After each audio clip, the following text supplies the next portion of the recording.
Some assassins missed their target. History did not miss the consequences. 7 attacks failed to kill the person they were aimed at. But each failure was followed by something larger. Governments tightened control. Political movements changed direction. Repression intensified. Elections shifted. Wars continued under leaders who had come within inches of disappearing.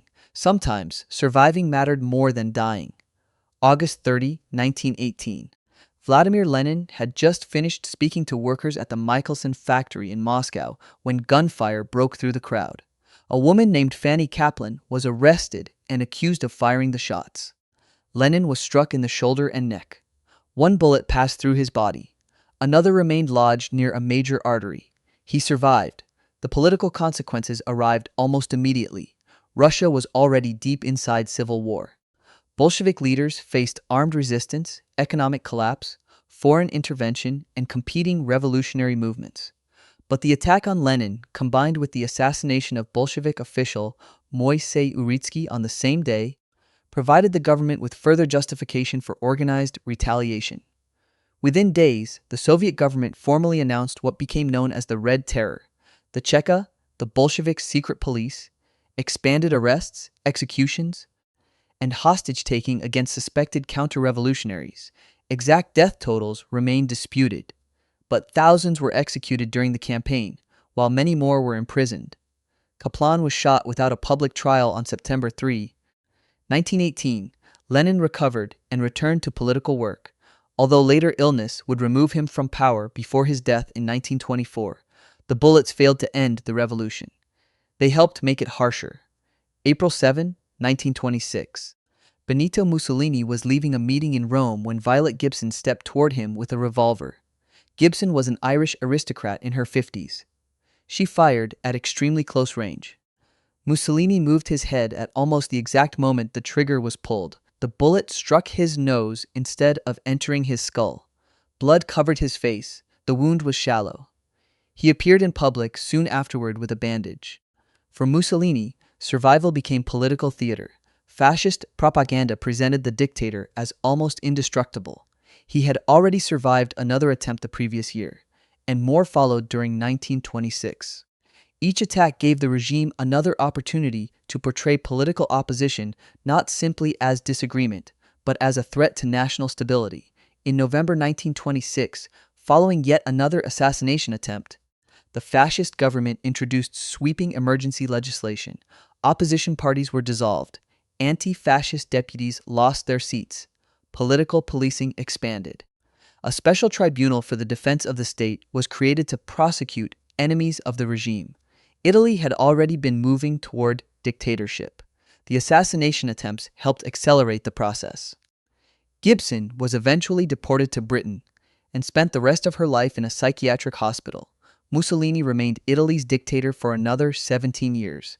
A few centimeters helped shape the political life of an entire country. October 14, 1912. Theodore Roosevelt was preparing to give a campaign speech in Milwaukee when a man stepped from the crowd and fired a revolver into his chest. The shooter was John Schrank, a New York saloon keeper who claimed the ghost of assassinated President William McKinley had told him to stop Roosevelt from becoming president again. The bullet entered Roosevelt's chest, but first, it passed through a folded 50-page speech and a metal eyeglass case inside his coat. Both objects slowed it. Roosevelt understood immediately that he had been shot. He also noticed that he was not coughing blood, suggesting the bullet had not entered his lung. He refused to go directly to the hospital. Instead, he walked onto the stage. With blood spreading across his shirt, Roosevelt told the audience that it took more than a bullet to kill a bull moose. Then he spoke for more than an hour. Doctors later determined that removing the bullet would be more dangerous than leaving it inside. Roosevelt carried it for the rest of his life. He survived. But the campaign did not. Roosevelt was running as the Progressive Party candidate after splitting from Republican President William Howard Taft. The division between Roosevelt and Taft helped Democrat Woodrow Wilson win the 1912 election with only about 42% of the popular vote. Roosevelt finished second. Taft finished third. A failed assassination attempt had produced one of the most famous acts of political endurance in American history. It still could not repair a divided party. July 20, 1944. Adolf Hitler entered a conference room at the Wolf's Lair headquarters in East Prussia. Inside the room was Colonel Klaus von Stauffenberg. Stauffenberg carried a briefcase containing explosives. He placed it near Hitler beneath a heavy conference table, then left the room under the excuse of making a telephone call. At approximately 12:42 in the afternoon, the bomb exploded. 4 people eventually died from their injuries. Hitler survived. The heavy oak table and the position of the briefcase helped shield him from the blast. Shortly before the explosion, someone had moved the briefcase behind a thick table support. Hitler suffered burns, damaged eardrums, and other relatively minor injuries. The conspirators in Berlin initially believed he was dead. They activated Operation Valkyrie, originally designed to maintain order during internal unrest, and attempted to use the reserve army to seize government buildings and arrest Nazi officials. Then confirmation arrived. Hitler was alive. The coup collapsed within hours. Stauffenberg and several other conspirators were executed that night. The retaliation that followed was much larger. Thousands were arrested. Around 200 people connected directly or indirectly to the plot were eventually executed after trials, interrogations, and purges. Some were hanged, others were shot. Hitler used the conspiracy as evidence that betrayal existed inside Germany's military elite. Senior officers were removed, forced to resign, or pressured into suicide. Loyalty to Hitler was enforced even more aggressively as Germany moved toward military collapse. The war continued for more than 9 months. The bomb worked, the assassination did not. August 22, 1962. French President Charles de Gaulle and his wife were traveling by car through the Paris suburb of Petit-Clamart. A group of gunmen waited along the route. As de Gaulle's black Citroën DS approached, they opened fire. More than 100 rounds were reportedly fired during the attack. Bullets punctured the vehicle. Tires were hit.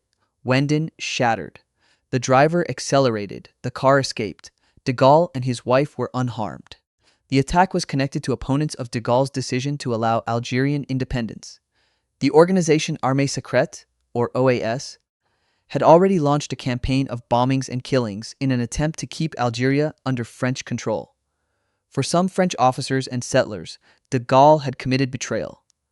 For de Gaulle, Algeria had become an impossible war. The failed attack strengthened the image he had spent years constructing, the distant national leader who survived crises that destroyed other governments.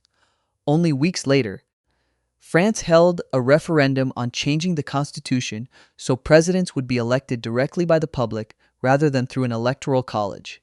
The proposal passed with more than 60% of the vote. De Gaulle later won direct election as president in 1965.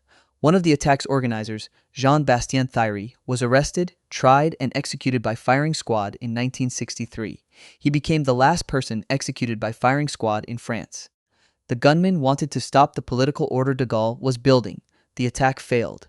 Weeks later, French voters approved a constitutional change that would strengthen the presidency even further. March 30, 1981. Ronald Reagan had been President of the United States for only 69 days when he walked out of the Washington Hilton Hotel. John Hinckley Jr. was waiting outside. Hinckley fired 6 shots in less than 2 seconds. One bullet struck White House Press Secretary James Brady in the head. A police officer and a Secret Service agent were also wounded. Reagan initially appeared to have escaped. Then agents pushed him into the presidential limousine. Inside the car, Reagan began coughing blood. One bullet had ricocheted off the limousine and entered beneath his left arm. It penetrated his lung and stopped less than an inch from his heart. At the hospital, Reagan lost a substantial amount of blood. Surgeons removed the bullet. He survived. The shooting transformed the opening months of his presidency. Images of Reagan walking into the hospital before weakening inside, followed by reports of jokes he made to doctors and his wife, reinforced his public image as personally resilient. His approval ratings rose after the attack. But the shooting also produced a political legacy that lasted far beyond Reagan's recovery. James Brady survived but suffered permanent disability. His wife, Sarah Brady, became a major advocate for gun control. Their campaign eventually helped produce the Brady Handgun Violence Prevention Act of 1993, which established federal requirements for background checks on handgun purchases from licensed dealers. The law was named after a man who had not been the assassin's intended target. Hinckley's actual motive had little to do with Reagan's policies. He was obsessed with actress Jodie Foster and believed shooting the president would impress her. A private delusion entered national policy. His story often uses strange doors. May 13, 1981. Pope John Paul II crossed St. Peter's Square in an open vehicle as thousands of people gathered around him. Shortly after 5 in the afternoon, Mehmet Ali Aga raised a handgun and fired. John Paul II was hit by 2 bullets. He suffered severe abdominal injuries, along with wounds to his hand and arm. He lost a large amount of blood. Doctors operated for hours. He survived. Aga was captured immediately. The unanswered questions surrounding his motive became part of Cold War mythology. Investigators explored possible connections to foreign intelligence services and extremist organizations. But many claims remained disputed or unproven. The confirmed consequences were already extraordinary. John Paul II returned to public life after months of recovery. In 1983, he visited Aga inside Rome's Rebibbia prison. The 2 men spoke privately for about 20 minutes. The Pope publicly forgave him. That image became one of the defining moments of John Paul II's papacy. His survival also mattered politically. John Paul II remained Pope throughout the final decade of the Cold War. As the first Polish Pope, he continued strengthening the spiritual and civic confidence of millions living under communist rule in Eastern Europe, especially in Poland. His visits attracted enormous crowds. His relationship with the Polish Solidarity movement became part of the wider social pressure facing the communist government. No single person caused the collapse of Soviet influence in Eastern Europe, but John Paul II lived long enough to witness it. In 1989, communist governments across the region began falling. The assassin fired in 1981. The target remained on the world stage for another 24 years. 7 assassination attempts failed. None of them simply ended when the bomb shifted, the bullet slowed, the car escaped, or the surgeon closed the wound. Lenin's shooting was followed by intensified political terror.